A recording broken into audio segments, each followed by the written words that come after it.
बिस्मिल्लाहिर्रहमानिर्रहीम। अस्सलामु अलैकुम स्टूडेंट्स, आप बीएस मैथमेटिक्स के कोर्स वेक्टर्स एंड मैकेनिक्स का लेक्चर नंबर 17 देख रहे हैं। हमारा जो लास्ट टॉपिक था वो था resultant of two concurrent forces acting at an angle alpha. उससे रिलेटेड जो है एक और प्रॉब्लम देखें। क्वेश्चन नंबर 1 है क्यू कैटेगरी की बुक का कि if two forces P and Q act at such an angle that their resultant R is P, यानी जो रिजल्टेंट का मैग्नीट्यूड है वो वही है जो फोर्स पी का मैग्नीट्यूड है। Show that if the force P is doubled the new resultant is at right angles to Q. कहता है कि अगर फोर्स पी को डबल कर दिया जाए तो जो नया रिजल्टेंट होगा उसका क्यू के साथ एंगल जो है वो 90 डिग्री बन रहा होगा, या π/2। तो इनिशियली देखें, ये फोर्स पी है, ये फोर्स क्यू है, ये एक्ट कर रही हैं और ये इनका रिजल्टेंट है आर। ये कैसे निकाला? वही पैरेललोग्राम ला के पी के पैरेलल यहाँ पे लाइन ड्रा की और क्यू के पैरेलल यहाँ पे लाइन ड्रा की, ए डी सी। तो इनका जो डायगोनल था इस पैरेललोग्राम का वो रिजल्टेंट है फोर्स पी और क्यू का। तो जो गिवन कंडीशन है उसके मुताबिक देखें, let the forces P and Q act at an angle alpha and R be their resultant, then जो रिजल्टेंट का मैग्नीट्यूड है वो इसके इक्वल होता है। अब हमें क्वेश्चन में गिवन है कि आर जो रिजल्टेंट का मैग्नीट्यूड है वो फोर्स पी के मैग्नीट्यूड के इक्वल है, इसकी लेंथ और ये लेंथ सेम है।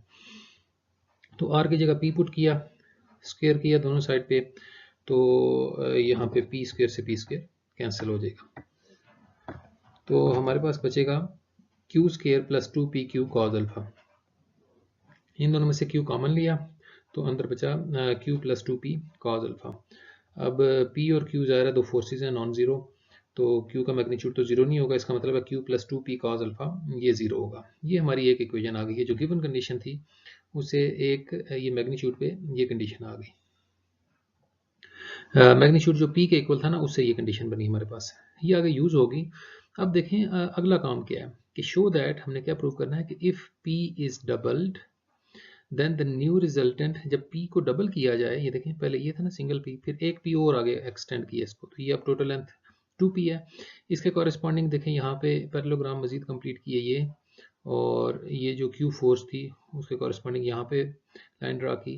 तो अब जो नया रिजल्टेंट है वो देखें 2p के कॉरेस्पॉन्डिंग, एक फोर्स अब 2p है, ये और से देख लें a से f तक, ये एक फोर्स है 2p, दूसरी फोर्स है q। अब इनकी बात होगी, अब वो p वाली जो बात थी वो यहाँ पे ख़त्म हो गई है, वो इनिशियल कंडीशन थी उससे हमने जो रिलेशन निकालना था वो निकाल लिया। अब ये ए एफ के अलॉन्ग जो है ना फोर्स 2p और ए बी के अलॉन्ग फोर्स q लग रही है। उनका जो रिजल्टेंट है ना नया, उसको हमने आर प्राइम कहा है। यहाँ फिगर में अगर आपको क्लियर नहीं है तो ये आर प्राइम इसका नाम रखा है। तो अब देखें कि now when p is doubled let R prime with the new resultant making an angle theta with q। तो आर प्राइम जो नया रिजल्टेंट है वो जो क्यू के साथ एंगल बना रहा है उसको हमने थीटा कह दिया। इसी थीटा को हमने 90 डिग्री के इक्वल शो करना है। देखें पढ़ें जरा statement, show that if P is double the new resultant is at right angles to Q, कि जो नया रिजल्टेंट है वो क्यू के साथ राइट एंगल पे होगा, यानी 90 का एंगल बना रहा होगा। तो उसको हमने थीटा रखा है, प्रूव करेंगे कि ये वाकई 90 डिग्री है। तो आपको रिलेशन याद होगा डायरेक्शन वाला। हाँ, इधर एक एहतियात करनी है आपने, गौर से देखें। जो हमने आर्टिकल किया था ना उसमें यहाँ पे हमने फोर्स ली थी P, यहाँ पे फोर्स ली थी Q, और जो रिजल्टेंट का एंगल था ना वो फोर्स P के साथ लिया था। ये बहुत एहतियात से अपने फार्मूला अप्लाई करना है। तो अब हमारा जो रिजल्टेंट का एंगल बन रहा है वो फोर्स Q के साथ बन रहा है। तो वो जिस फोर्स के साथ एंगल बन रहा होता था वो यहाँ पे आती थी इस पोजीशन पे, ये जहाँ अब Q लिखा हुआ है, क्योंकि एंगल हमने Q के साथ लिया ना, और जो दूसरी फोर्स थी वो यहाँ और यहाँ आती थी। तो वो फार्मूला था Q sign alpha over P plus Q cause alpha. क्यों? कि हमने एंगल P के साथ लिया हुआ था, अब एंगल Q के साथ लिया हुआ। तो इन चीज़ों का ख्याल रखना है। बाकी क्वेश्चन तो सिंपल सा है। इक्वेशन 1 को यूज़ करें। देखें डिनोमिनेटर को गौर से देखें, डिनोमिनेटर में आ रहा है Q plus 2P cause alpha, और Q plus 2P cause alpha वो जो गिवन कंडीशन थी उसकी वजह से ज़ीरो आ रहा था। तो जीरो से जब डिवाइड करेंगे इस एक्सप्रेशन को तो इन्फिनिट आ जाएगा। तो थीटा कितना आया? tan inverse of infinity. अब tan कहाँ पे इन्फिनिट होता है? π/2 पे। तो so the new resultant is at right angles to Q. क्यों? क्योंकि थीटा एंगल था न्यू रिजल्टेंट और क्यू के दरमियान, वो 90 डिग्री आ गया। इसका मतलब है न्यू रिजल्टेंट जो है वो क्यू के साथ राइट एंगल पे। नेक्स्ट देखें, ये डेफिनेशन है जो आपको वेक्टर्स में भी सिखाई थी कि एक वेक्टर की दूसरे वेक्टर के अलॉन्ग प्रोजेक्शन कैसे लेते हैं कि let A and B be two vectors making an angle theta with each other. तो द रिजॉल्व पार्ट हम यहाँ पे क्या करेंगे, इसको द रिजॉल्व पार्ट और projection of A along B is given by, ये देखें ये वेक्टर ए है, ये वेक्टर बी है। अब ए की जो प्रोजेक्शन है ना बी पे, वो ये है, यहाँ से ए से ना परपेंडिकुलर ड्रा करें इस वेक्टर बी पे, ये यहाँ पे परपेंडिकुलर ड्रा किया पॉइंट सी पे। तो ये जो ट्रायंगल है ना ओ सी ए, इसको अगर आप और से देखें तो कॉस थीटा किसके इक्वल होगा, कॉस थीटा इक्वल होगा बेस ओवर हाइपोटेन्यूज, यानी ओ सी ओवर ओ ए। अब ओ ए जो है ये तो वेक्टर ए की जो लेंथ है यानी वेक्टर ए का मैग्नीट्यूड है उसके इक्वल होगी। तो यानी ये बन जाएगा cos theta is equal to O C over magnitude of A. तो ओ सी की वैल्यू क्या आएगी, ए उधर जाकर मल्टीप्लाई हो जाएगा ए cos थीटा, ये वाली। इसी तरह ये जो है ए साइन थीटा आएगी। तो हमारी जो प्रोजेक्शन बन रही है ना ए की बी पे, वो ये है ओ सी, ये प्रोजेक्शन है ए की वेक्टर बी पे, बी के अलॉन्ग। तो ये ए cos थीटा है, ओ सी ए cos थीटा। तो अब देखें ये शॉर्ट क्वेश्चंस में मैंने आपके पेपर में देखा हुआ है कि show that the projection of vector A along B is A dot B hat. ये देखें बिल्कुल आसान सा प्रोसीजर है कि ए इसको बी से मल्टीप्लाई डिवाइड किया बी के मैग्नीट्यूड से, तो ऊपर देखें डेफिनेशन बन गई है ए डॉट बी की, ए बी कॉस थीटा ना, vector A dot vector B. और ये अब इसको यूं भी लिखा जा सकता है कि A dot vector B over magnitude of B, ये ठीक है ना। तो वेक्टर बी और मैग्नीट्यूड ऑफ बी जो है वो यूनिट वेक्टर ऑफ बी हो जाएगा। तो करेंगे क्या, अब ये मशहूर फार्मूला है ना, ये तो उसकी एक्चुअल वैल्यू है ना प्रोजेक्शन की। फिर हमने वेक्टर्स में ये फार्मूला यूज़ किया जब भी प्रोजेक्शन निकालनी होती थी। उसके अलावा अब ये हमने देखें डिराइव कर लिया कि A dot unit vector of B, this is the projection of A along B, या resolve part of A along B. तो ये हम यूँ निकाला करेंगे, जिस डायरेक्शन में रिजॉल्व पार्ट निकाला ना उसके यूनिट वेक्टर के साथ डॉट प्रोडक्ट ले लिया करेंगे, ये बात ध्यान में रखनी है। तो नेक्स्ट टॉपिक है हमारा theorem of resolve parts. The algebraic sum of the resolved parts of a system of concurrent forces in any direction is equal to the resolved part of the resultant in the same direction. क्या आपके पास system of concurrent forces है ना, let P1 P2 up to Pn be the system of concurrent forces acting at point O and let R be their resultant. तो यानी ये जितनी भी फोर्सेज है ना P1 अप टू Pn, इनकी फॉर एग्जांपल एक खास डायरेक्शन में मैंने A वेक्टर लिया हुआ है, इस डायरेक्शन में जो रिजॉल्व पार्ट होगा ना, इन सब के रिजॉल्व पार्ट्स का जो सम होगा वो रिजल्टेंट के रिजॉल्व पार्ट इस डायरेक्शन में जो है उसके इक्वल होगा, ये हमने शो करना है। तो ये फोर्सेस का सिस्टम हमने ले लिया, कॉन्करेंट फोर्सेस का जो पॉइंट O यहाँ लिख लें, ये पॉइंट O पे एक्ट कर रही हैं, ये पॉइंट O है फॉर एग्जांपल, क्योंकि यहाँ मैंने इसको कह दिया ना पॉइंट O, तो O ले लें। Be the resultant, let A be a unit vector in any direction which makes angle alpha with the resultant R and makes angles alpha 1 alpha 2 up to alpha n with the forces P1 P2 up to Pn respectively। क्या मतलब कि ये जो direction है ना, ये वाली A hat जो है ये रिजल्टेंट के साथ एंगल अल्फा बना रहा है यहाँ तक, और P1 के साथ एंगल अल्फा 1, P2 तक एंगल अल्फा 2 है, और Pn तक जो एंगल अल्फा n है ये n फोर्सेस हैं। तो अभी मैंने आपको बताया कि जब हमने रिजॉल्व पार्ट लेना होता है किसी डायरेक्शन में, तो उस डायरेक्शन में जो यूनिट वेक्टर है उसके साथ डॉट प्रोडक्ट ले लेते हैं। तो taking dot product with A hat, तो लेफ्ट पे भी लेंगे राइट पे भी लेंगे, एक स्टेप एक्स्ट्रा कर लें बेशक आप, कि राइट पे यहाँ ब्रैकेट लगा के ना फिर डॉट ए लिखें और फिर डिस्ट्रीब्यूटिव लॉ, क्योंकि डॉट प्रोडक्ट डिस्ट्रीब्यूटिव होता है ना, डिस्ट्रीब्यूटिव लॉ के जरिए सब के साथ डॉट के साथ आ जाएगा। तो ये क्या बनेगा, इस पर डेफिनेशन अप्लाई करें ना डॉट प्रोडक्ट की, कि magnitude of R magnitude of A. Now A is a unit vector, so its magnitude is 1. So R into 1 cos of angle between R and A, which is alpha.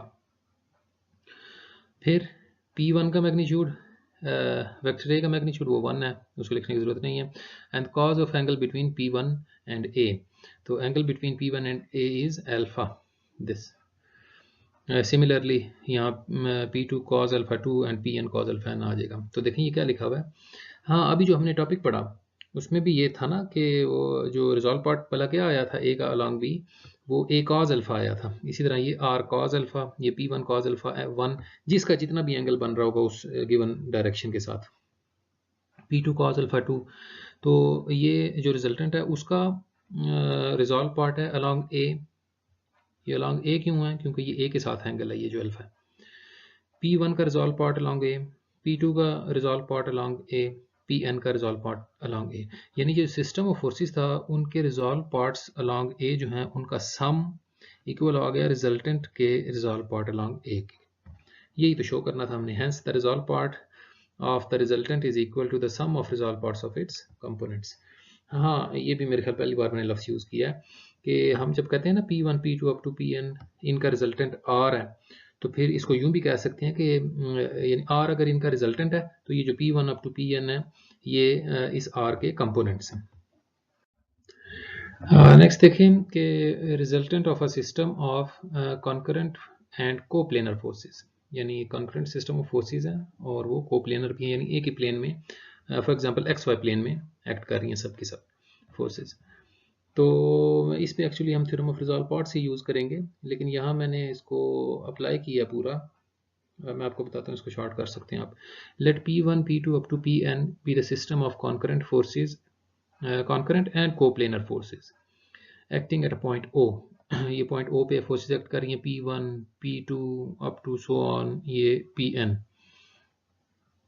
और let the force PI, एक intermediate कोई force ले लिया है, I की range 1 से n तक कुछ भी हो सकती है, यानी ये जनरल फोर्स एक ले लिया सिस्टम में से ना, P1 से Pn के दरमियान कोई भी एक आर्बिट्रेरी PI ले लिया, makes angle alpha I with x axis.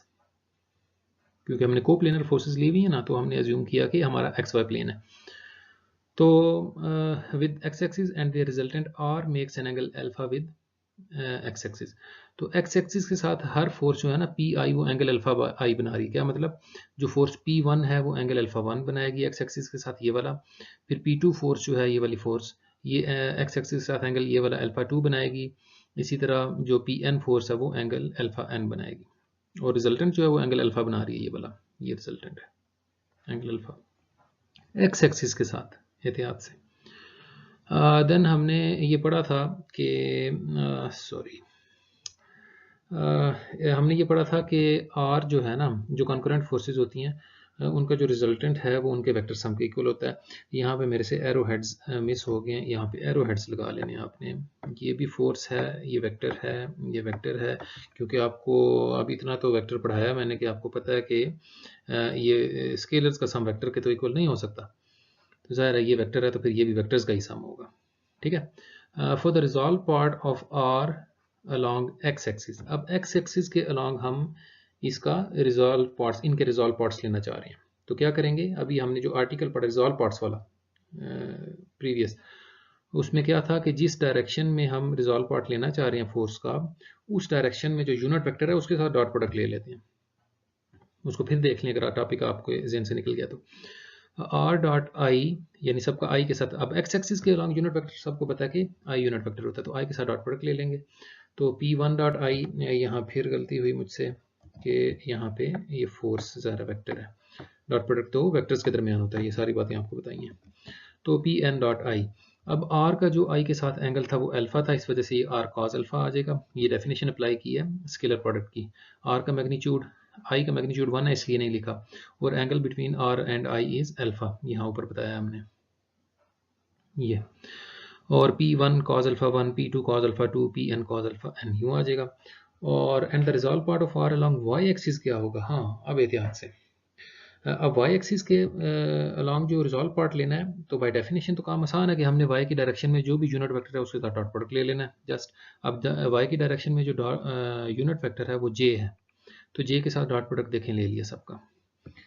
ये मैंने हर जगह, ये जो है ना ये फोर्स, ये वेक्टर्स है, तो जब इनका डॉट प्रोडक्ट लेंगे ना तो देखें क्या बनता है। हाँ, अब गौर से, अब देखिए हमने जो एंगल्स अज्यूम किए हुए हैं ना वो एक्स एक्सिस के साथ एंगल लिए हुए हैं, कि R का एंगल जो है ना एक्स एक्सिस के साथ वो अल्फा है, ये यहाँ हमने लिखा है resultant R makes an angle alpha with x axis. तो अब सबको ये तो पता है ना आप लोगों को कि एक्स एक्सिस और वाई एक्सिस के दरमियान एंगल जो है वो यहाँ से यहाँ तक एंगल 90 डिग्री का होता है ना, ये म्यूचुअली परपेंडिकुलर एक्सिस होते हैं ना, ऑर्थोगोनल एक्सिस। तो ये टोटल एंगल 90 है, तो उसमें से R से लेके एक्स एक्सिस तक ये जो एंगल है ये अल्फा है, टोटल 90 है। तो ये जो टोटल एंगल 90 है, इसमें से ये अल्फा निकाल दें तो हमें आर का वाई एक्सिस के साथ एंगल मिल जाएगा, विच इज़ 90 माइनस अल्फा। ठीक है, ये देखें 90 माइनस अल्फा। डॉट प्रोडक्ट की डेफिनेशन अप्लाई की है ना कि आर का जे के साथ जब डॉट प्रोडक्ट लेंगे तो आर का मैग्नीट्यूड जे का मैग्नीट्यूड 1 है, और cos of angle between R and J, अब आर ये है, उसका एक्स एक्सिस के साथ एंगल अल्फा था, तो पीछे ये वाला एंगल बचेगा 90 माइनस अल्फा। सिमिलरली सबका यूं ही हो जाएगा 90 minus alpha 1, 90 minus alpha 2, 90 minus alpha n, और cos of 90 minus alpha is sine alpha. इस पे आप इस cos अल्फा माइनस बीटा का फार्मूला अप्लाई कर लें या एलाइड एंगल अप्लाई कर लें। cos of 90 minus alpha is sine alpha, यहाँ पे सारे साइन अल्फा बन जाएंगे। तो ये जो एक्स एक्सिस के अलॉन्ग जो कंपोनेंट था ना आर कॉज अल्फा आया था रिजल्टेंट का, उसका नाम हमने कैपिटल एक्स रख दिया, और जो वाई एक्सिस के अलॉन्ग कंपोनेंट आया है आर साइन अल्फा, उसका नाम वाई रख दिया। तो रिजल्टेंट आर जो है वो किसके इक्वल होगा, ये देखें एक्स आई प्लस वाई जे, इस कंपोनेंट का नाम एक्स रख दिया ना, और इस कंपोनेंट का नाम वाई रख दिया। तो इनका जो सम है X I plus Y J is equal to R. तो ये, तो इसका मैग्नीट्यूड किसके इक्वल होगा, X square plus Y square. अब आप वो वाली क्रॉलरी देखें, वो जो टॉपिक 1 वाली थी ना, टॉपिक 1 में जो हमने लास्ट केस किया था, क्रॉलरी 3 थी मेरे ख्याल में, जब मैंने कहा था कि अगर दो फोर्सेस जो एक्ट कर रही हैं वो परपेंडिकुलर हों, तो ये परपेंडिकुलर ही है ना एक्स और वाई, एक एक्स एक्सिस के लॉन्ग कंपोनेंट, एक वाई एक्सिस के लॉन्ग। तो उसका भी देखें यूं ही आया था P square plus Q square का square root, which gives the magnitude of the resultant for direction dividing 1 and 2, यानी 2/1 R sine alpha over R cos alpha. तो यहाँ से आर कैंसिल हो जाएगा, तो Y over X, R sine alpha को हमने वाई कहा हुआ है, आर कॉज अल्फा को हमने एक्स कहा हुआ है यहाँ पे। तो आर से आर कैंसिल हुआ, साइन अल्फा और cause alpha is tan alpha, तो टैन अल्फा की वैल्यू आ गई वाई ओवर एक्स। तो यहाँ से अल्फा कितना आएगा, tan inverse of Y over X. उस टॉपिक में भी अगर आप देखें ना क्रॉलरी 3 में जब परपेंडिकुलर थी फोर्सेस, तो इसी तरह से एंगल आया था, theta is equal to tan inverse of Q over P, तो which gives the direction of the resultant. तो ये था कोप्लेनर फोर्सेस के लिए, कॉन्करेंट फोर्सेस हो लेकिन कोप्लेनर एक ही प्लेन में हो। हाँ, जब एक प्लेन में ना हो, resultant of a system of concurrent forces, concurrent and non coplanar forces, अब जरूरी नहीं कि एक ही प्लेन में हो, यानी स्पेस में है अब हम इस टॉपिक में, यानी हमारे 3 एक्सिस हैं, X axis, Y axis, Z axis. आपको बताया था वेक्टर्स में कि कोई वेक्टर स्पेस में जो एक्स एक्सिस के साथ, वाई एक्सिस के साथ और जेड एक्सिस के साथ एंगल बनाता है, उनको डायरेक्शन एंगल्स कहा जाता है।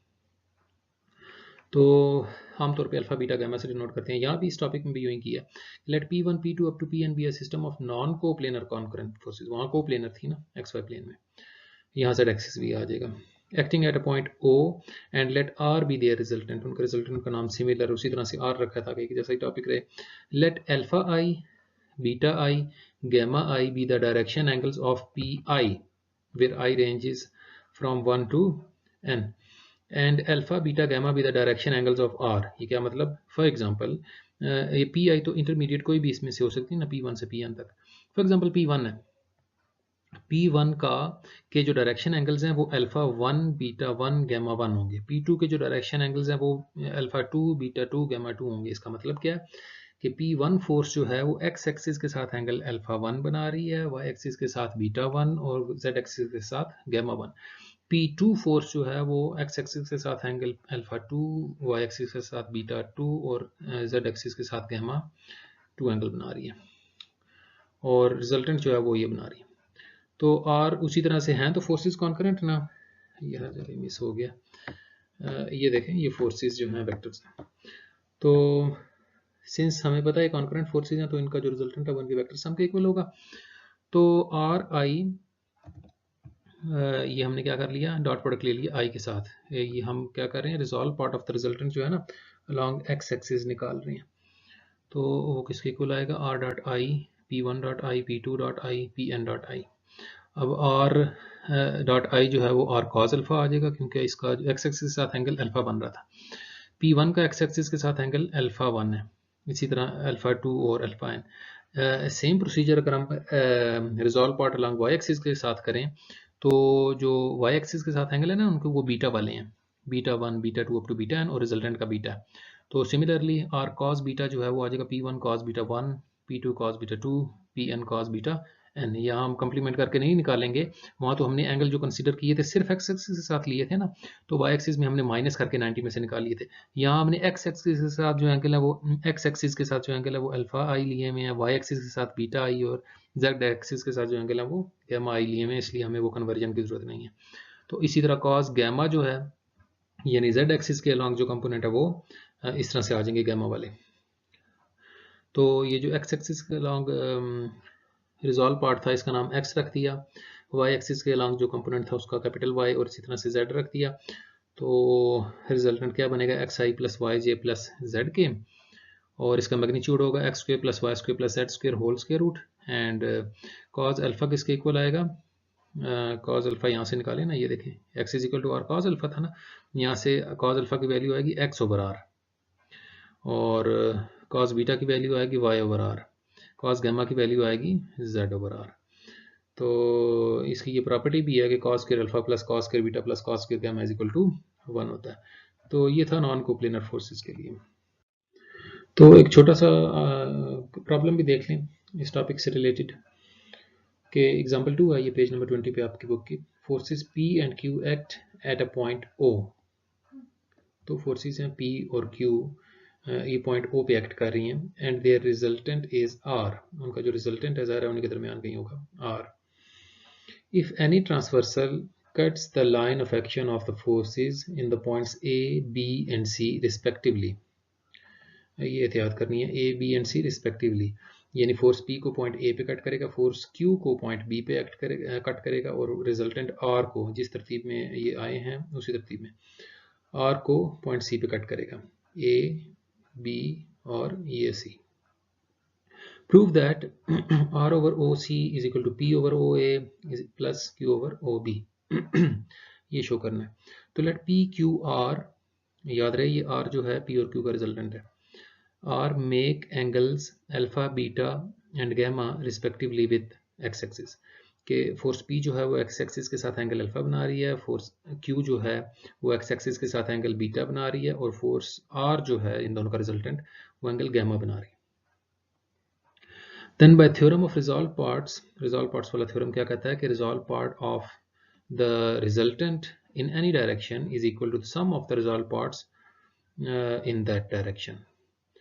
तो द रिजल्टेंट का जो है ना, the resolve part of resultant along X axis वो क्या आएगा, देखें एक्स एक्सिस के साथ एंगल गैमा बन रहा है, तो resolve part along X axis बनेगा रिजल्टेंट का आर कॉस गैमा, और जो फोर्स P है उसका एक्स एक्सिस के अलोंग, क्योंकि एक्स एक्सिस के साथ हमें एंगल पता है ना, वो क्या बनेगा P कॉस अल्फा, और Q का एक्स एक्सिस के अलोंग जो रिजॉल्व पार्ट है वो बनेगा Q कॉस बीटा।